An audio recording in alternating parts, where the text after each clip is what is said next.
29 মে থেকে 20 জুন পর্যন্ত যে সময়টি রয়েছে, এই সময়টিতে মঙ্গল তার নিজস্ব রাশি স্বক্ষেত্রে মেষ রাশিতে ট্রানজিট করছে। এই সময়টিতে মঙ্গলের যে মেষ রাশিতে অবস্থান করাতে বিশেষ একটি রাজযোগ সৃষ্টি হয়ে থাকে।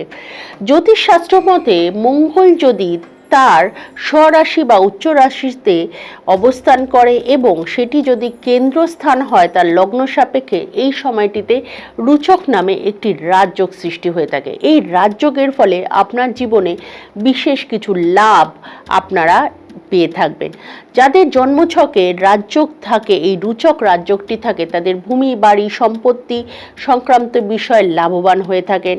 তারা জীবনে বেশ উচ্চ পদ প্রাপ্ত করে থাকেন এবং তাদের কথা দেশ এবং জনগণ অবশ্যই শোনার চেষ্টা করে। বিশেষ করে পলিটিক্যাল নেতা যারা রয়েছেন বা যারা খেলাধুলায় ভীষণ ভালো পজিশনে রয়েছেন বা যারা খেলাধুলা করছেন, এই ধরনের যোগগুলোতে তাদের কিন্তু বিশেষ লাভবান হয়। সচিন তেন্ডুলকারের এছাড়া বহু পলিটিক্যাল নেতার জন্মছকেও কিন্তু আপনারা এই যোগটি দেখতে পাবেন।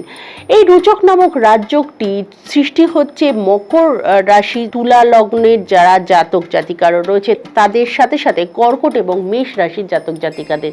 যারা মকর রাশির জাতক জাতিকারা রয়েছেন তাদের এই সময় চতুর্থ ভাবের ওপর দিয়ে এই রাজযোগটির সৃষ্টি হচ্ছে, ফলে তাদের এই সময়টিতে গৃহ বাড়ি সংক্রান্ত বিষয়ে বিশেষ লাভবান হওয়ার সম্ভাবনা রয়েছে। তারা নতুন জমি জমা কেনার যারা চেষ্টা করছেন বা কোনো সম্পত্তি লাভ পাওয়ারও সম্ভাবনা রয়েছে।